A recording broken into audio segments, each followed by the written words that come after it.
Hello friends, मैं आ चुका हूँ द ब्रिलियंट स्टूडेंट वाला एक नए वीडियो के साथ। क्लास 9वीं की चौथा अध्याय जो कि दो चर वाला रैखिक समीकरण है। तो आज हम इसी के बारे में जानकारी आप लोगों को देने वाले हैं।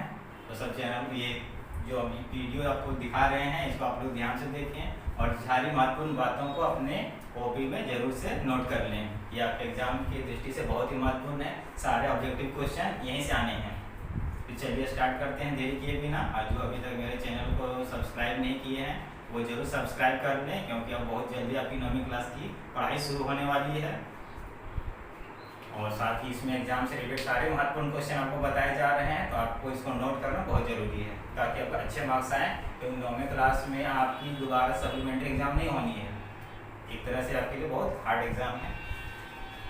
तो चलिए स्टार्ट करते हैं। क्लास 9 गणित अध्याय 4 दो चर वाले रैखिक समीकरण। इसकी जो महत्वपूर्ण बातें हैं जिससे आपके ऑब्जेक्टिव प्रश्न बनते हैं वो कुछ इस तरह से हैं। पहला, दो चर वाले रैखिक समीकरण, जैसे चैप्टर का नाम ही है तो पहले इसी का डेफिनेशन देख लेते हैं कहते किसको है। तो बोला जा रहा है कि एक ऐसा समीकरण जो ax + by + c = 0। हम यहाँ देख रहे हैं कि दो चर वाले रैखिक समीकरण, दो चर मतलब वेरिएबल, यानी कि x y z में से कोई भी दो होना चाहिए। तो देख रहे हैं यहाँ दो सिंबल लगा हुआ है वेरिएबल का, और बोल रहा है रैखिक मतलब घात एक होना चाहिए वो दोनों का। तो देख रहे हैं अब दोनों के घात एक है। और समीकरण मतलब होता है एक तरफ x y z हो और दूसरी तरफ 0 लिखा हुआ होना चाहिए या कोई भी नंबर, मतलब इक्वल का सिंबल होना बहुत जरूरी समीकरण के लिए। जीरो के सिंबल इक्वल के सिंबल से ही हम समीकरण को पहचान पाते हैं। तो बोला जा रहा है एक ऐसा समीकरण जो ax + by + c = 0 के रूप का हो, उसे दो चर यानी कि x तथा y वाला एक रैखिक समीकरण कहते हैं। रैखिक इसलिए क्योंकि x और y का घात एक है। जहाँ a और b, आप यहाँ देख रहे हैं कि x और y तो आपका हो गया वेरिएबल, तो a b c क्या है, तो बोला जहाँ a और b 0 नहीं होना चाहिए और a b c तीनों वास्तविक संख्या है। आप ही सोच लीजिए अगर a और b में से कोई अगर एक 0 हो गया तो ये जो दो वेरिएबल बोल रहा है मेरा क्वेश्चन, दो वेरिएबल बिल्कुल नहीं रहेगा, क्योंकि जैसे x का वैल्यू हम लोग 0 डाले ये हो जाएगा by + c, मतलब एक चर का एक समीकरण बन जाएगा। जबकि मेरा बात हो रहा है दो चर, मतलब दो चर दिखना चाहिए। अगर दो दिखाना है तो b और c का वैल्यू कभी भी 0 नहीं रखना है। आगे देखते हैं इससे और कौन सी महत्वपूर्ण बातें निकल के बाहर आ रही है। तो दूसरा, कि दो चर वाले जितने भी रैखिक समीकरण होते हैं उसके अपरिमित या अनेक बोल लीजिए या अनंत बोल लीजिए हल होते हैं। इस जितना भी समीकरण आपके बुक में अध्याय में मिलेंगे जिसमें x y लिखा होगा उसका जो हल होगा वो इनफाइनाइटली मेनी यानी अनंत, अपरिमित या अनेक जैसा बोल लीजिए। यही आपके एग्जाम में क्वेश्चन पूछा जाएगा। आपको जरूरी नहीं है कि अपरिमित लिखा हो, ऑप्शन में अनेक भी हो सकता है, अनंत भी हो सकता है। तो याद रखिए सारा पर्यायवाची शब्द है, ये तीनों में से कोई भी ऑप्शन में रहेगा आपको टिक मारना है। किसके लिए? दो चर वाले रैखिक समीकरण के लिए। क्या टिक लगाइएगा ऑप्शन में, क्या क्वेश्चन पूछा जाएगा कि दो चर वाले रैखिक समीकरण के कितने हल हो सकते हैं, तो आपको टिक लगाना है। अगर अपरिमित लिखा हो तो अपरिमित अगर नहीं है ऑप्शन में, अनेक है तो अनेक, अगर अनेक भी नहीं है तो ऑप्शन में अनंत जरूर होगा, तो अनंत टिक लगाना है आपको। अगला आते हैं तीसरा नंबर पे, दो चर वाले प्रत्येक रैखिक समीकरण का आलेख एक सरल रेखा होता है। देख रहे हैं जितना भी आपको दो चर का रैखिक समीकरण मिलने वाला है सबका आलेख एक सरल रेखा होगा। x चौथा नंबर देखते हैं, जो महत्वपूर्ण बात इसमें याद रखना है कि x बराबर अगर 0 लिखा होगा तो आपको ऑप्शन में टिक लगाना है कि ये y x का समीकरण है। और यही क्वेश्चन अगर आपको उल्टा करके पूछा कि y x का समीकरण को कैसे लिखा जाता है, तब उसमें ऑप्शन में आपको टिक करना है x बराबर 0। पांचवा नंबर में आते हैं, अगर y x का समीकरण क्या होता है ये आपको क्वेश्चन पूछा गया तो आंसर टिक करना है y बराबर 0। पूरा y x में x का वैल्यू 0 होता है, ये रहा y अक्ष, इसमें x का वैल्यू जो होगा वो 0 होगा, और ये रहा x अक्ष और इसमें y का वैल्यू 0 होगा। x अक्ष लेफ्ट से राइट होता है, लेफ्ट से राइट चलने पर इसका काउंटिंग का नंबर बढ़ेगा, लेकिन ये x का बढ़ेगा y का नहीं बढ़ेगा, फिक्स रहेगा चाहे किसी भी जगह पर x हम लोग का हो। और जब y एक्सिस पर चलेंगे तो x का वैल्यू 0 होगा, क्योंकि y नीचे से ऊपर जाने पर बढ़ता है, तो y का बढ़ता है x का नहीं बढ़ेगा, इसीलिए लिखा है। तो y अक्ष का जो समीकरण होता है वो x बराबर 0 लिखना है, और जो x अक्ष का समीकरण है वो y बराबर 0 लिखना है। छठा देखते हैं, x बराबर a का आलेख y अक्ष के समानांतर एक सरल रेखा होता है। तो जो कहने का मतलब है ये हुआ x अक्ष, ये हुआ y अक्ष और x का वैल्यू दिया हुआ है a। तो यहाँ पर जो हम लोग ग्राफ खींचेंगे a से होते हुए बोला y के समानांतर चलेगा, y के पैरेलल रहेगा। ये हुआ x बराबर a का ग्राफ। दूसरा है y बराबर 0 का आलेख, y बराबर a का आलेख। तो y बराबर a कहने का मतलब हुआ कि y का वैल्यू जो है सो a दिया हुआ है और इसका ग्राफ खींचने बोला है, मतलब a से होकर सीधा लाइन खींचना है। तो एक से होकर जो सीधा लाइन जाएगा उसमें आपका x अक्ष के ये समानांतर होगा। ये जो x अक्ष आप देख रहे हैं इसके समानांतर y बराबर a का जो लाइन खींचे हैं वो दूरी चलेगा। ये दोनों रेखा x बराबर a का जो लाइन देख रहे हैं और x अक्ष देख रहे हैं, दोनों के बीच की दूरी हमेशा बराबर होगा, इसीलिए बोला जा रहा है समांतर सरल रेखा होगा। 8वां है x बराबर a को 1 गुना x plus 0 Guna y minus a बराबर 0 लिख सकते हैं। अब क्वेश्चन दिया है x बराबर a, तो प्लस a को उठा के इधर ले आए राइट साइड से लेफ्ट साइड में, तो सबसे पहले सिंबल चेंज हो गया माइनस। और ये बोल रहा है कि हम दो चर का रेखीय समीकरण को दिखाइए, तो दूसरा चर तो दिखाई पड़ ही नहीं रहा था, तो दूसरा चर लिख के उसके साथ हम अगर हम 0 मल्टीप्लाई करके जोड़ देते हैं तो मेरा क्या होगा y दिखने लगेगा। लेकिन जब इसको सॉल्व करेंगे तो इसका वैल्यू वापस से 0 हो जाएगा, तो फिर ये जहाँ तक क्वेश्चन फिर वहीं पहुँच जाएगा। ये दो चर से कंपेयर करने में आसानी हो जाएगा। और यहाँ पर दूसरा चर दिख नहीं रहा था तो दूसरा दिखाना है खोज के निकालने के लिए। क्वेश्चन यही दे दिया, बोल दिया जाए तो y का गुना क्या है, तो y यहाँ दिख ही नहीं रहा है। सबसे पहले हम लोग क्या किए, y को बनाए, अब उसका गुना का अंक भी दिखने लगा, तो आंसर आसानी से लिख सकते हैं। 9वां है समीकरण y बराबर माइनस b को कैसे लिख सकते हैं। यहाँ x नहीं दिख रहा है, जो नहीं दिखेगा उसके साथ 0 से मल्टीप्लाई कर दीजिए ताकि दो चर दिखने लगे। दूसरा चर x से घटता था, दो चर के समीकरण देखे भी थे कि x और y दो चीज दिखना चाहिए, यहाँ y दिख रहा है x नहीं दिख रहा है। जो चीज नहीं दिखेगा 0 से मल्टीप्लाई करके जो क्वेश्चन दिया उसमें लिखा जा सकता है। उसके बाद y इसके साथ कोफिशिएंट गुणा कौन सा है, तो कोई भी वेरिएबल जिसके पहले कोई भी नंबर नहीं लिखा हुआ हो उसका नंबर एक गुणांक के रूप में लिख सकते हैं और यही होता ही है।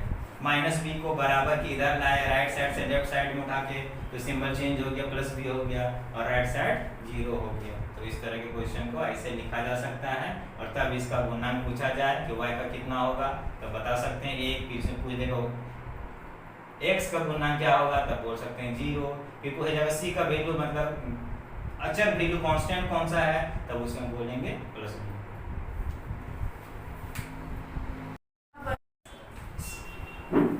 चलिए तो अब टाइप 1 देखते हैं चैप्टर 4 का, यानी दो चर वाला रैखिक समीकरण। ये आपके एनसीईआरटी से कुछ क्वेश्चन मिलेंगे और हम आपको एक पूरा विश्वास दिलाते हैं कि अगर एक क्वेश्चन आप बना लिए हैं तो आपका एनसीईआरटी सारा क्वेश्चन बन जाएगा। आप टेक्निक समझिए, यहाँ पर सारा क्वेश्चन आपको नहीं बनाना, कैसे बनाते हैं वो अगर समझ गए तो कोई भी क्वेश्चन दिया रहेगा बन जाएगा। तो पहला आते हैं, ये क्वेश्चन आपको पूछा जाएगा कि निम्नलिखित समीकरण के 4 हल ज्ञात करें। यहाँ पर अभी हम एक समीकरण लिख रहे हैं, x बराबर मान लीजिए 4y क्वेश्चन दिया हुआ है, अब और इसका 4 उत्तर निकालिए। तो हम लोग पहले इसका वीडियो में देख चुके हैं कि जितने भी दो चर वाले रैखिक समीकरण होंगे उसके अनेक या अपरिमित हल होंगे। ये तो सिर्फ हमको 4 ही हल पूछ रहा है, जिसका ढेर सारा हल हो सकता है, उसमें से 4 को लिखना कौन सी बड़ी बात है, लेकिन निकालें कैसे वो बड़ी बात है, तो वो सीखते हैं। तो आपको सॉल्यूशन करते हुए कुछ इस तरह सजा के लिखना है ताकि जांचने वाले पर आपका इंप्रेशन पड़े और आपका फुल मार्क्स मिले। दिया है, सबसे पहले आपको लिख देना क्वेश्चन का कि दिया है, उसके बाद लिखना है क्वेश्चन और क्वेश्चन को मान लेना है इक्वेशन यानी समीकरण 1। उसके बाद लिखना है जब x बराबर है, अब अपना मन से आप x के जगह में जो इधर दिया हो लेफ्ट साइड में अपना मन से ज़्यादातर x का ही वैल्यू मानिएगा। x के जगह में 1 2 3 4 एक से ही गिन के स्टार्ट कीजिए और सीरियल नंबर से 1 से लेकर 4 तक का वैल्यू रख दीजिए। 4 हल बोला है तो 1 से लेकर 4 तक का वैल्यू रखना है। 5 हल बोला है तो 1 से 5 तक का वैल्यू रखना है। 10 को बोलेगा तो 1 से 10 तक का लिखना है। 2 बोला तो सिर्फ 2 ही रखिएगा। यहाँ बोला 4 है तो स्टार्ट करते हैं। जब x बराबर 1, अपने मन से मानना, याद रखिए अपने मन से मानना। जब x का वैल्यू 1 तब समीकरण 1 से, तो बोले x का वैल्यू 1 रखना किसमें, समीकरण 1 में। तो ये रहा समीकरण 1, x की जगह उसका वैल्यू 1 रख दिए और राइट साइड में कुछ नहीं करना, वो 4 का 4y। अब यहाँ से हम y का वैल्यू निकाल सकते हैं। अभी दो चर था मेरे पास, कोई सी वैल्यू पता नहीं था, एक अपने मन से हम माने, दूसरा अकेला हो गया, अब निकाला जा सकता है। क्या निकाल रहे हैं, y को अकेले कर दिए और इसके साथ जो 4 गुना है उसको दूसरे साइड भेजे तो हो गया भागा में। तो y का वैल्यू क्या निकल गया 1/4। कब, जब x का वैल्यू 1 सोचे थे तब y का वैल्यू 1/4। इसी तरह जब x का वैल्यू 2 रखते हैं तो y का वैल्यू क्या निकला 2 और गुना का 4 गया इसके नीचे भागा में। तो 2 के टेबल से एक बार में 2 और 2 के टेबल से ही 2 4 2 बार में, तो y का वैल्यू निकला 1/2। कब, जब x का वैल्यू 2 सोचे। फिर इसी तरह सोचते हैं x का वैल्यू 3, याद रखिए सीरियल नंबर से रखिएगा, आसानी पड़ेगा लिखने में। तब समीकरण 1 से x के जब क्या लिखने बोला 3 तो 3 मान लिए, बराबर का चिन्ह 4y का 4y। अब y को अकेले कीजिए तो 4 के साथ जो गिनती का नंबर गुना है वो गिनती के नंबर को गिनती के नंबर की तरफ लाइए, तो गुना का नंबर दूसरा तरफ जाएगा तो क्या हो जाता है भागा। इस तरह से y का वैल्यू क्या निकला 3/4। फिर आइए जब x का वैल्यू 4 रखते हैं तब समीकरण 1 से x के जगह में 4 रख दिए, बराबर का बराबर 4y का 4y। अब y को अकेले करना है, चर को अकेले करना है और अचर को दूसरे साइड करना है, तो गुना का 4 दूसरे साइड गया तो भागा में, और 4 के टेबल से 4 कितना बार में कटा 1। अब एक खूबसूरत था ये आलेख बना दीजिए और इसमें फिर ऊपर x लिख दीजिए नीचे y लिख दीजिए और बारी बारी से बता दीजिए x का कौन कौन वैल्यू रखे थे वो x की जगह लिख दीजिए।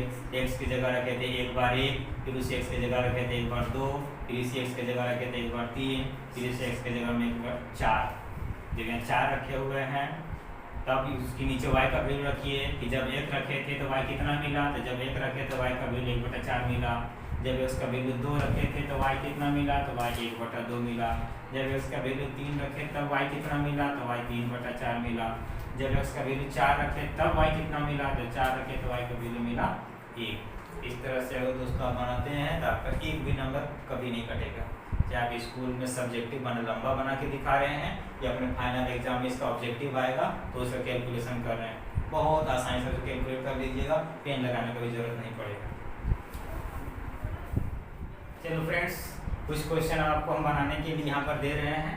पहला तो आपको बता चुके हैं, जैसा पहला बनाए हैं बिल्कुल आप उसी तरह बाकी 4 क्वेश्चन प्रैक्टिस कीजिए। हमको पूरा विश्वास आप बना लीजिएगा अगर ध्यान से देखिएगा तो। नोट डाउन देख क्या रहे। चलिए सेकंड क्वेश्चन, एक इस तरह का क्वेश्चन आपके परीक्षा में आएगा, बुक में भी दिया हुआ है। क्या बोल रहा है, k का मान ज्ञात करें यदि x बराबर 3 तथा y बराबर 4 समीकरण 5x - 3y बराबर k का हल हो। या कोई जरूरी नहीं k ही रहे, एक दूसरा क्वेश्चन दे रहे हैं उसमें बोल दिया k की जगह में कि a का मान ज्ञात करें। अल्फाबेट कोई भी सिंबल बोलेगा मान ज्ञात करें, कौन सा x वैल्यू छोड़ के। तो a का मान ज्ञात करें यदि x का वैल्यू 2 है और y का वैल्यू 1 है, तो समीकरण 2x + 3y बराबर 1 का हल हो, ये बोल दिया। a का वैल्यू ज्ञात कर दिए। बताइए a में क्या लिखा होना चाहिए, तो उसका आंसर x का 2 और y का 1 रखने पर इसके बराबर हो जाएगा। तो आते हैं यहाँ पर इसका सॉल्यूशन करते हैं। पहला क्वेश्चन a नंबर वाले का, तो सबसे पहले आपको लिखना पड़ेगा दिया है क्या क्या दिया है कि x की जगह 3 लिखना है तथा y की जगह 4 लिखना है। कहाँ लिखना है, उसी क्वेश्चन के समीकरण में जहाँ जहाँ x नजर आएगा जहाँ y नजर आएगा वहाँ। तथा 5x - 3y बराबर के, ये दो चीज क्वेश्चन दिया हुआ था कि x और y का क्या वैल्यू रखना है और किस में रखना है। किस में रखना है ये लेके चलते हैं। फिर यहाँ तीर का सिंबल लगाइए, 5 का 5 और x बोल रहा है कि मेरा वैल्यू 3 लिखना है आपको। कहाँ क्वेश्चन में, तो ये क्वेश्चन लिखिए x का वैल्यू 3। 5x मतलब 5 गुना x, तो x की जगह में 3। 3y मतलब 3 गुना y, तो y का वैल्यू कितना 4 बराबर k। अब 5 को 3 से गुना किए 15, 3 को 4 से गुना किए 12। इस तरह से हमको k का वैल्यू कितना मिल रहा है, तो k का वैल्यू 3 आ गया। यही ऑब्जेक्टिव में क्वेश्चन है। तो फ्रेंड्स, आज की वीडियो को और ज़्यादा लंबा नहीं करते हुए यहाँ आज का सेशन यहीं पर समाप्त करते हैं और हम आशा करते हैं कि आपको ये बहुत अच्छा सेशन लगेगा। अगर आप इसको ध्यान से देखिए, वीडियो को ध्यान से देखिए और इसमें जो भी जानकारी दी गई है अपने कॉपी में आप जरूर से नोट करते हैं। क्वेश्चन क्या बोल रहा है कि निम्नलिखित रैखिक समीकरण को ax + by + c बराबर 0 के रूप में लिखिए। आप क्वेश्चन में देख रहे हैं सूत्र में क्या दिख रहा है, ax, by और c तीनों एक तरफ होना चाहिए और काउंटिंग 0 है तो दूसरी तरफ होना चाहिए। और अगेन जितना क्वेश्चन दिया हुआ है कोई भी उससे मैच करेगा और कोई हो सकता है नहीं करेगा, तो हमको मिलाना है उसके जैसा, जो जो इसके जैसा दिखेगा उसमें से फिर हमको क्या बताना है कि प्रत्येक स्थिति में ए बी और सी का मान लिखिए, मतलब एक्स के बगल वाला का वैल्यू का नंबर लिखिए, उसको ए नाम देना है, बी के वाई के बगल वाले का नंबर लिखिए जिसको बी का नाम से जानते हैं, और बिना एक्स और वाई वाला जो है सिंबल उसको सी के नाम से जानते हैं, उस नंबर को लिखना है। तो देखिए स्टार्ट करते हैं पहला का सॉल्यूशन। ये कुछ क्वेश्चन है। पहला क्वेश्चन 2x + 3y = 9.35। तो आपको लिखना है क्या, इसको दिखाना है इसके जैसा। इसमें क्या है, x का वैल्यू, y का वैल्यू और c तीनों एक तरफ होना चाहिए। यहाँ x का वैल्यू, y का वैल्यू तो एक तरफ है, लेकिन c मतलब बिना x y वाला वो दूसरे तरफ चला आया है, तो इसको हमको पहले कहाँ लाना है, लेफ्ट साइड में। सारा एक साइड होना है, तो ये प्लस चिन्ह का है, बराबर के इधर लाए तो हो गया माइनस सिंबल और 3.95 और = 0। इसीलिए हम लोग बता सकते हैं कि ए का वैल्यू, क्वेश्चन पूछा है कि इसका ए बी और सी बताइए आप अपना क्वेश्चन का। तो मेरा क्वेश्चन का ए किसको बोलते हैं, तो बोला ए बोलते हैं एक्स के बगल वाले को। तो मेरा क्वेश्चन में एक्स के बगल वाला क्या है, 2, इसका नाम क्या हुआ ए।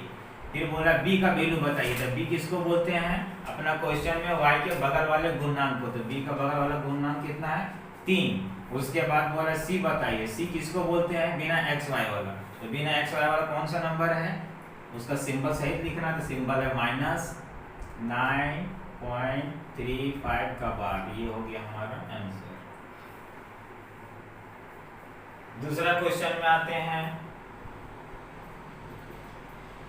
यहाँ पर x भी लेफ्ट में है, y भी लेफ्ट में है और बिना x y वाला भी लेफ्ट में है, जो कि सूत्र के अनुसार बिल्कुल फिट बैठा हुआ है। तो हमको सिर्फ इसमें से खोजना है कि a का वैल्यू क्या है इस क्वेश्चन में, b का वैल्यू क्या है, c का वैल्यू क्या है। तो a का वैल्यू मतलब हो गया x के बगल वाला का नंबर, x का बगल का गुणनांक कुछ नहीं मतलब 1।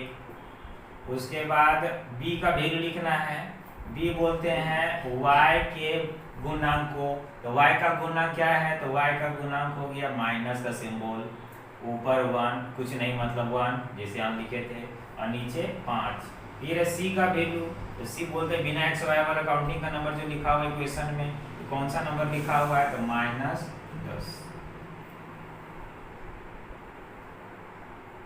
ये का हम लोग को लिखने में आसानी क्यों हुआ, क्योंकि सारा जो इसका वैल्यू है वो समीकरण से मैच खा रहा था। समीकरण क्या बोल रहा था, 2 चर वाला, एक्स वाई काउंटिंग का नंबर एक तरफ होना चाहिए, इसका भी एक्स वाई काउंटिंग का नंबर एक ही तरफ था, इसलिए खोजने में थोड़ा आसानी हो गया। तीसरा क्वेश्चन में आते हैं। इसमें क्या है, एक्स और वाई है और काउंटिंग का नंबर जिसको सी के नाम से जानते वो है ही नहीं, और यहाँ जो दिया हुआ वो भी 2 अलग अलग साइड दिया है। तो सबसे पहले आपको करना क्या है कि सारा नंबर को एक तरफ करना है। तो +3y को राइट साइड से उठा के लेफ्ट में लाए, -3y। और एक हम बताए हुए थे कि जो चीज दिखाई नहीं पड़े उसको लिखने के लिए आपको क्या करना है, 0 और = इधर 0। सारा टर्म इधर ले आए। एक c नहीं दिख रहा था हमको, c भी दिखना चाहिए था। जो चीज नहीं दिख रहा है उसको प्लस सिंबल के साथ 0 लिख दीजिए, ताकि उसको लिखने के बाद भी क्वेश्चन को कोई फर्क नहीं पड़े। लेकिन जब इसको ABC खोजने बोलेगा तब हमको x का भी नंबर दिखेगा, y का भी नंबर दिखेगा और बिना x y वाला भी दिखेगा। इस क्वेश्चन के लिए a का वैल्यू कितना हो जाएगा, x का कोफिशिएंट, x का गुणनांक यानी 1। b का वैल्यू क्या हो जाएगा, y का गुणनांक, तो y का गुणनांक -3। और c का वैल्यू क्या हो जाएगा बिना x y वाला, तो कितना लिखा हुआ है, 0। ये हो गया तुम्हारा तीसरा का सॉल्यूशन। चौथा यहाँ पर आइए, यहाँ देखिए x दिया, काउंटिंग का नंबर दिया, y है ही नहीं, तो इसको पहले सजाने बोला गया क्वेश्चन में कि जितना भी रैखिक समीकरण दिया हुआ है वो इसके जैसा सबसे पहले दिखा के रूप में लिखो, तो दिखाओ उसको उसके रूप में। तो बोलता पहले ax होना चाहिए, तो वो तो x वाला का है। फिर बोला by होना चाहिए, तो मेरे पास by नहीं है, तो by नहीं तो हम लोग क्या लिखेंगे, 0 × y। जिस तरह यहाँ c नहीं था तो 0 लिखे, और चूंकि उसके साथ c के साथ x y कुछ नहीं चाहिए इसलिए कभी 0। लेकिन जब y का लिख रहे हैं तो y तो यहाँ पर चाहिए, तो y के बाहर का नंबर भी चाहिए, तो y का y दिखाएंगे और ABC जो काउंटिंग का नंबर उसके जगह में 0, और उसके बाद +2 का 2 और इधर 0। यहाँ से अब a का वैल्यू कितना होगा? a का वैल्यू बोलते हैं x के बगल का जो गुणांक है, तो x के बगल का कौन सा गुणांक अंक है? तो 3। b बोलते हैं y के बगल वाला गुना का अंक को, तो y के बगल वाला गुना का अंक क्या है? 0। c बोलते हैं बिना x और y वाला जो नंबर लिखा हुआ है सो, वो कितना है? 2। दो को प्रश्न में किया गया था कि सबसे पहले आपसे जितना क्वेश्चन है सब में x y और ax by और c दिखना चाहिए। जिसका दिख रहा था उसमें बोला है ax by और c एक ही तरफ होना चाहिए, जिसका एक तरफ नहीं था उसको एक तरफ किए। जहाँ एक तरफ था फिर उसमें खोजने बोला था कि अगर एक तरफ लिखा हुआ तो फिर बताइए a का वैल्यू कितना, b का वैल्यू कितना और c का वैल्यू कितना। मतलब x का गुणांक, y का गुणांक और बिना x y का गुणांक यानी कांस्टेंट टर्म को दिखाना था। तो जहाँ नहीं दिख रहा था वो सब में हम लोग 0 डाल रहे हैं। c की जगह में अगर नंबर नहीं दिख रहा है तो 0, y की जगह में नंबर नहीं दिख रहा है तो 0 × y। इसी तरह 5वां क्वेश्चन का जो सॉल्यूशन करेंगे तो क्या लिखेंगे? यहाँ दिया हुआ y-2। सबसे पहले बोला आपको ax लिखना है, जो कि मेरा क्वेश्चन में है, ये नहीं है। तो जो चीज़ नहीं उसके लिए क्या बताया है कि 0 × जो चीज़ का पूछा वो लिख देना है। x का पूछा है तो 0x, y का पूछेगा तो 0y और c का पूछेगा तो, क्योंकि c में x y कुछ नहीं लगता है तो सिर्फ 0। उसके बाद प्लस चिन्ह का y है यहाँ पे, तो प्लस सिंबल वाला y लगाएंगे, -2 और बराबर 0। अब x भी दिख रहा है, y भी दिख रहा है और बिना x y वाला यानी कांस्टेंट टर्म c भी दिख रहा है। ये सारा जो मेरा क्वेश्चन है अब इसे मैच कर रहा है। बोला जब इसे मैच कर जाएगा तो फिर बताइए कि इस क्वेश्चन का जिस तरह a है, a लिखा हुआ, तो मेरे क्वेश्चन के लिए वो a क्या होता? तो मेरा क्वेश्चन के लिए a होता x का बगल का नंबर जो कि है 0, y का जब बगल का नंबर क्या है यानी कि कोफिशिएंट क्या है? गुणांक। तो b का वैल्यू कितना हो जाएगा? इसे कुछ नहीं उसका 1। उसके बाद c बोलते हैं कांस्टेंट टर्म, मतलब बिना x और y सिंबल वाला, कौन है? -2। तो इस तरह से आप लोग देखें कि a, b और c का जब भी मान निकालने के लिए बोला जाए, क्वेश्चन पूरा नहीं रहे, तो जो भी आपका यहाँ से वेरिएबल हटा हुआ है वो 0 × कर दीजिए। अगर x का है तो 0 × x, y का है तो 0 × y और कांस्टेंट टर्म है तो सिर्फ 0 लिखना है। इस तरह से आप लिख दीजिएगा तो सारा क्वेश्चन आपका ax by + c मतलब 2 चर वाला रैखिक समीकरण के रूप में दिखना शुरू हो जाएगा। और जब 2 चर का रैखिक समीकरण दिखना शुरू हो जाएगा तो फिर आप आसानी से उसमें से a का वैल्यू मतलब x के बगल वाला गुणांक, b का वैल्यू मतलब y के बगल वाला गुना का अंक और c का वैल्यू मतलब बिना x y वाला जो अंक लिखा हुआ है सो सिंबल लिखना। चलिए आगे बढ़ते हैं। टाइप 2, इसमें जो पहले टाइप 1 पढ़े उससे कुछ हट के क्वेश्चन है, तो इसके लिए इसका नाम टाइप 2 रखे हुए हैं। एनसीईआरटी बुक में क्वेश्चन आपको मिल जाएगा एक्सरसाइज 4.3 में। तो यहाँ पर आते हैं, क्वेश्चन क्या बोल रहा है या क्या बोलेगा? तो 2 चर वाले निम्नलिखित रैखिक समीकरणों में से प्रत्येक का आलेख खींचा, आपको ग्राफ खींचना है। ये कुछ क्वेश्चन हम दे रहे हैं, उसमें से एक क्वेश्चन आपको बताएंगे, बाकी आप उसको सॉल्व करके देखिएगा। अगर नहीं कर पाते हैं तो आप कमेंट करके बताइए, अगर बना लेते हैं तो भी आप इसको कमेंट करके बना के हमको भेजिएगा। पहला का आते हैं सॉल्यूशन कैसे बनाना है। तो सबसे पहले आपको लिखना है, दिया है ax + 2y = 6। उसके बाद एक इस तरह आकृति बनाइए। ग्राफ खींचने के लिए कम से कम 4 वैल्यू चाहिए हमको, x का 2 और y का 2। ऊपर x नीचे y लिखना है। उसके बाद कोना कोनी 0 रखिए। अब ये जो है रखे हुए हैं इसको समीकरण में डालिए। वैल्यू को क्या डालना है? x का वैल्यू 0, कहाँ? समीकरण में।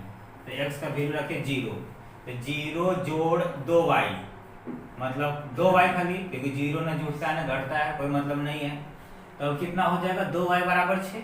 जैसे 0 रखेंगे उसको ढक दीजिए, मतलब 0 हो जाएगा तो लिखना ही नहीं है, इसे ढक दिए मतलब वो हट गया। तो क्या दिख रहा है? 2y = 6। हमको अब इसके नीचे का y चाहिए। जब हम 0 रख रहे हैं तो y कितना निकलेगा? तो पहले भी हम इसका वैल्यू निकाल चुके हैं, y अकेले निकालना है, इसका मतलब 2 यहाँ से हटाना पड़ेगा। तो क्या है? 2 गुना में, तो गुना और दूसरे से हट जाएगा तो क्या हो जाएगा? भागा, तो भागा हो जाएगा तो 2 के टेबल से 6 को कटिंग करेंगे बार में, 3 बार में। चलिए अब दूसरा, अगर बोल रहा है y का वैल्यू रखिए 0, कहाँ, इसी क्वेश्चन में। फिर अभी हम आपको बताए थे जिसका वैल्यू 0 रखना है उसको ढक देना है। तो अगर y का वैल्यू 0 रख रहे हैं मतलब y को ढक देंगे, तो क्या दिख रहा है, x बराबर 6, मतलब जब y का 0 को रख रहा है तो x का वैल्यू उसमें क्या आ रहा है, 6। अब इसी को ग्राफ में दिखाना है। चलिए ग्राफ में दिखाते हैं। इसके लिए ग्राफ पेपर होना जरूरी है। आपके पास एक ग्राफ कॉपी नहीं है तो आप इस तरह से बना सकते हैं स्केल की मदद से। x अक्ष लिखना है, x डैश लिखना है, y लिखना है, y डैश लिखना है। अब यहाँ देखिएगा x और y कंबाइन करके 4 वैल्यू में सबसे बड़ा काउंटिंग का नंबर कौन है। जो सबसे बड़ा काउंटिंग का नंबर होगा स्केल से उतना ही से नंबर मार्क कीजिएगा। तो सबसे बड़ा देख रहे हैं 6 है, तो 6 सीरियल नंबर तक मार्क किए, तो हर साइड 6 ही करेंगे।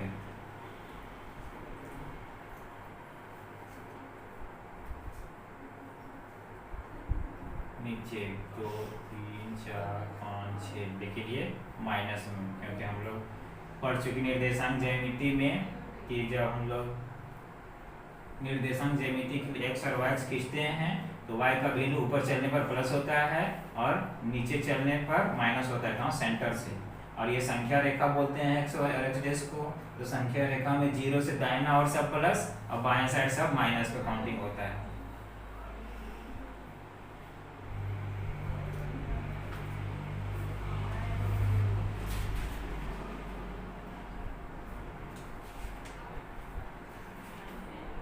चलिए अब आते हैं सबसे पहले। ये बोला x को 0 खोजिए, तो x से अगर किसी का भी 0 खोजने बोले तो कहाँ मिलेगा, यहाँ। ये 0 से x दाहिने बाएं चलता है और इस 0 से y ऊपर नीचे चलता है।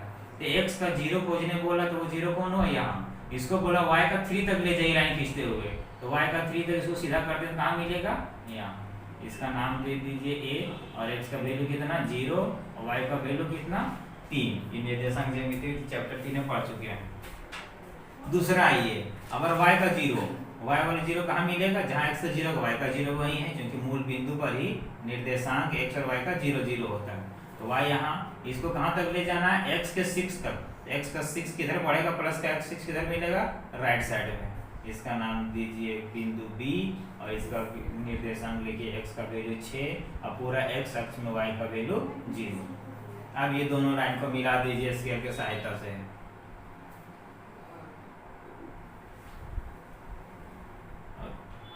तीर का निशान लगा दीजिए। यही हो गया ग्राफ। आपको सूत्र में भी हम बताए हुए हैं कि 2 चर वाले रैखिक समीकरण का ग्राफ या आलेख हमेशा एक सरल रेखा होता है। आप यहाँ से देख रहे हैं ये जो रेखा है वो एक सरल रेखा है, मतलब सीधी रेखा है। बाकी क्वेश्चन को आप इसी तरह बनाना है। ये आपको चार्ट बनाना है, टेबल बनाना है। टेबल में एकदम कॉर्नर में 0 0 सबसे पहले आप रख दीजिए और जब x का वैल्यू 0 रखिएगा तो x को ढक दीजिए। बाकी जो दिखा है वहां से y का वैल्यू निकाल दीजिए और जब y का वैल्यू 0 रखिएगा तो y ढक दीजिएगा, फिर x का वैल्यू निकाल दीजिएगा। अगर कोई वैल्यू मल्टीप्लाई है जैसे y के साथ 2 तो मल्टीप्लिकेशन को दूसरे तरफ भेज के डिवाइड कर दीजिएगा। नंबर यानी कांस्टेंट एक तरफ और वेरिएबल अकेला एक तरफ होना चाहिए, तब x और y का वैल्यू निकलता है। इस तरह से जो भी ग्राफ में आप बनाइएगा, अगर 0 0 लेके बनाते हैं तो बाकी जो काउंटिंग का नंबर आएगा वो हमेशा आपको x एक्सिस या y एक्सिस पर ही बिंदु मिलेगा। अगर 0 छोड़ के कोई दूसरा नंबर भी लेना चाहते हैं तो ले सकते हैं, लेकिन फिर उसके लिए ग्राफ का जो बिंदु है वो आपको ये 4 निर्देशांक अक्ष हैं, मतलब चतुर्थांश हैं, उसमें कहीं बीच में मिलेगा। वो मिलाने में ज़्यादा कठिनाई होता है, इसलिए आप सबसे आसान तरीका लीजिए कि कॉर्नर में मतलब एक बार x का वैल्यू 0 लीजिए और दूसरे बार y का वैल्यू 0 लीजिए। x का जब लेते हैं तो y का वैल्यू जो निकलेगा उसे नीचे लिखिए और y 0 लेते हैं तब x का वैल्यू निकलेगा, तो वो खाली जगह जो बचेगा ऊपर उसमें उसका वैल्यू। ये क्वेश्चन नंबर 4 देखते हैं। अभी जो देखे थे वो था x, y और कांस्टेंट तीनों दिया हुआ था, लेकिन इस क्वेश्चन में सिर्फ x और y दो वेरिएबल दिया है। 2 चर रैखिक समीकरण हम लोग जानते हैं ax + by + cb होना चाहिए था, लेकिन इसमें x और y है, c वाला वैल्यू नहीं है। तो इसको कैसे हल करें, इसको हल करना और आसान है। फिर वही एक टेबल बनाएंगे हम लोग इसका आलेख खींचने के लिए, ऊपर x और नीचे y। लेकिन इस तरह क्वेश्चन को बनाने के लिए जैसे पहले हम बताया कि कोना कोनी 0 लीजिए, वो 0 यहाँ नहीं लेना है। यहाँ क्या लेना है, देखिएगा कि x या y में से किसके साथ गिनती का नंबर गुना है। जहां गिनती का नंबर गुना है वही वैल्यू को पुट करना है। तो गिनती का नंबर गुना है x के साथ, x का वैल्यू डाल लेंगे। एक बार 0 डालिए और एक बार 1। हम लोग जानते हैं कि दो चर वाले रैखिक समीकरण के अपरिमित या अनंत हल होते हैं। जब अनंत हल होते हैं तो जो मर्जी सो वैल्यू ले सकते हैं। तो हम दो वैल्यू लिए हैं, एक 0 और एक 1। तब आते हैं x का वैल्यू अगर 0 लिए तो x की जगह में 0 रखे तो 0 और 3 को गुना किए तो हो गया 0। मतलब जब x 0 लिए तो y के बराबर वैल्यू क्या मिला 0। अब x की जगह लिए 1 तो 3 और 1 को गुना किए 3 एकम 3 तो उसका वैल्यू क्या आया y बराबर 3। तो y की जगह में क्या लिखेंगे 3। अब इसका ग्राफ खींचना है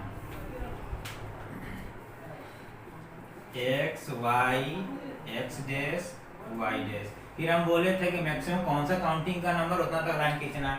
तो 4 में सबसे बड़ा नंबर है 3 तो 3 लाइन खींचेंगे।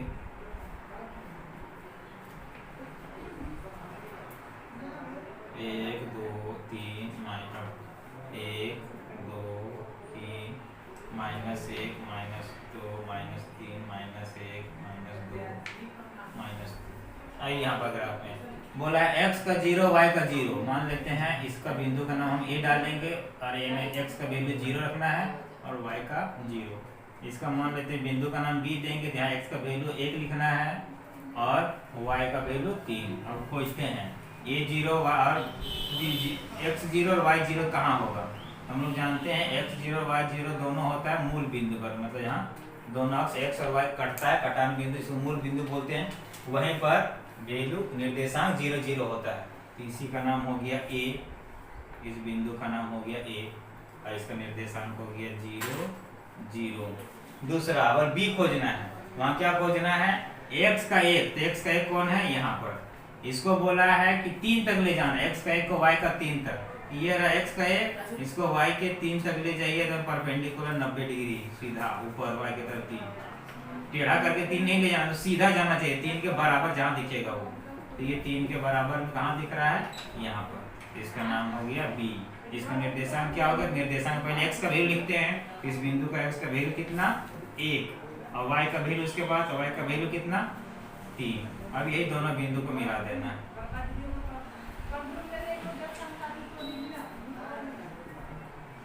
ये हो गया इसका आलेख।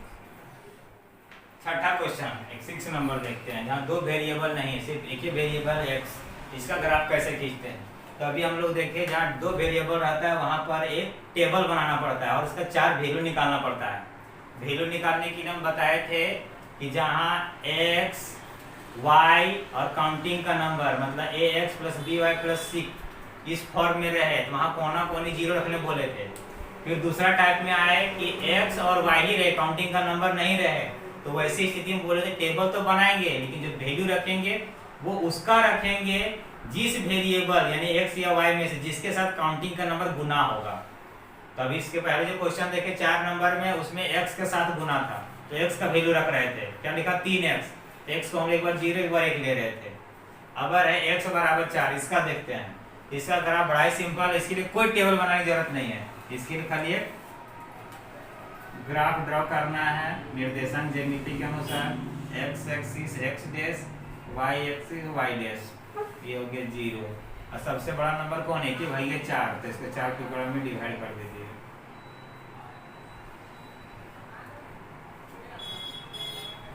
एक दो तीन चार 1 2 3 4 2 3 4 -1 -2 -3 हमको बोला x का 4 कहाँ दिख रहा है प्लस वाला 4 x का।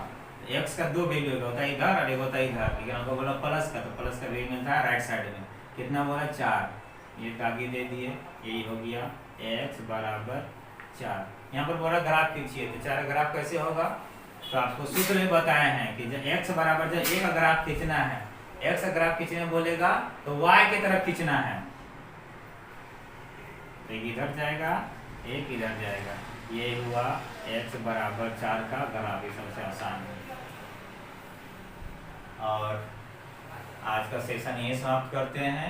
जो भी हमारे चैनल पर नए हैं वो हमारे वीडियो को पुराना सब्सक्राइब कर देख सकते हैं, और आप लोग लाइक कीजिए, शेयर कीजिए, और डेली हमारे वीडियो को देखिए। स्किप किए बिना देखे तो समझ में आएगा, स्किप कर दीजिएगा तो फिर जहाँ थे आप वहीं रह जाइएगा।